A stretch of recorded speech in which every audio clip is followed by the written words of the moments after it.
So hello everyone, welcome back to new video. So friends, তোমরা আমাকে recent খুব পরিমাণে একটাই কোয়েশ্চেন করছো যে দিদি আর্ট কলেজের এন্ট্রান্স এক্সাম কবে, ফর্ম ফিল আপ কবে, কী সাবজেক্ট আসবে না আসবে, যাবতীয় যে ডিটেলস। তো দেখো, অলরেডি 2023 সালের যাবতীয় যে ডিটেলস সম্পর্কে বিস্তারিতভাবে total A to Z video রয়েছে। তবু এই বছর অর্থাৎ যারা ওটা ভুল বললাম, 2024 সাল হতো। তো যারা 2025 সালের ক্যান্ডিডেট আছো তাদের জন্য যে যে টপিকগুলো ইম্পর্টেন্ট, তার মধ্যে জাস্ট কিছু কিছু বিষয়গুলো বলবো যে এখনও তো এন্ট্রান্স এক্সাম অনেকটাই দেরি। তো এই সময়টা তোমরা কিভাবে কাজে লাগাবে। তো দেরি না করে চলো আজকের ভিডিও শুরু করা যাক। তো দেখো, সবার প্রথমে তোমাদেরকে বলে রাখি, লাস্ট আমি একটা ভিডিওতে তোমাদের মাইন্ড সেট আপ নিয়ে একটা ভিডিও করেছিলাম, তো সেইটা তোমরা আগে ভালো করে দেখো। তো এখন তোমরা যেভাবে কাজ করবে, যেভাবে নিজেদেরকে প্রেজেন্ট করার জন্য তৈরি করবে, সেই জিনিসটার মধ্যে সবার প্রথম আসছে ডেইলি প্র্যাকটিস। তো তোমাদেরকে সবসময় প্র্যাকটিস করতে হবে কিছু না কিছু। এবার কিছু না কিছু প্র্যাকটিস করার ক্ষেত্রে যদি তোমরা অলওয়েজ কপি ওয়ার্ক কিছু একটা কারোর রেফারেন্স দেখে বা কোনো পিন্টারেস্ট থেকে ছবি দেখে সেগুলোকে ড্র করতে থাকো, সেগুলোতে কিন্তু কোনো রকম ইমপ্রুভমেন্ট হবে না। তুমি তোমার চোখের সামনে যা দেখবে তুমি সেটাকে স্টাডি করো। তোমার হিউম্যান ফেস স্টাডি করা দরকার, তুমি আয়নার সামনে বসে নিজের ফেস স্টাডি করো। এইভাবে তুমি স্টাডি করো।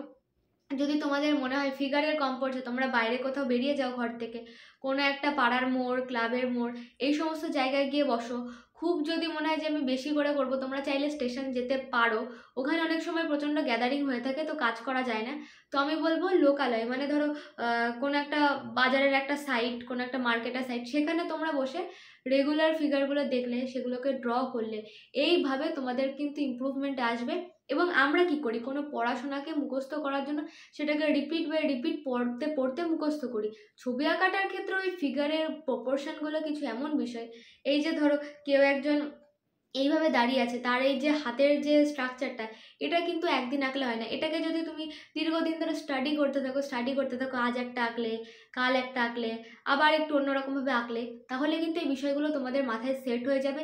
এবং যখন এন্ট্রান্স এক্সামের দিন তোমাকে কম্পোজিশন দেওয়া হবে কোনো একটা সাবজেক্টের ওপর, সেই সাবজেক্টের কম্পোজিশনটাকে ইজিলি মাথার মধ্যে তোমরা সেট করতে পারবে। তো এটাই হচ্ছে বিষয়। এখন চোখের সামনে যা দেখবে সেগুলোকে প্র্যাকটিস করো, বাইরে যাও, বিশেষ করে সবার আগে আমি বলবো আউটডোর করো, animal figure and human figure.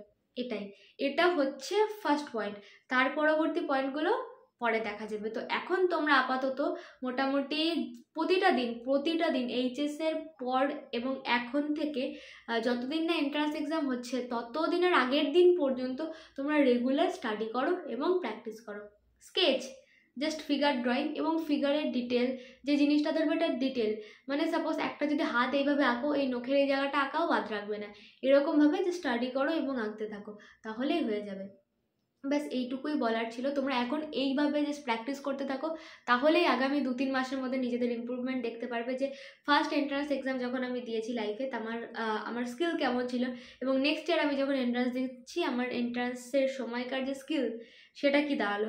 হ্যাঁ, তবে একটা কথা কি, আর্ট কলেজে আসার পরে অনেকে এটা ছেড়ে দেয়, আমি বলবো এটাকে কখনো ছাড়বে না। লাস্ট সত্যি কথা বলতে নিজের লাস্ট টাইম পর্যন্ত যতদিন আঁকতে পারবে স্কিলটাকে বজায় রাখার চেষ্টা করবে। সো দেখো, এই ভিডিওতে জাস্ট এইটুকুই বলার। ভিডিও ভালো লাগলে অবশ্যই একটা লাইক করে দিও এবং এই টাইপের ইনফরমেশন পেতে অবশ্যই সাবস্ক্রাইব করে দিও। Thank you so much for watching. দেখা হবে নতুন ভিডিওতে খুব তাড়াতাড়ি।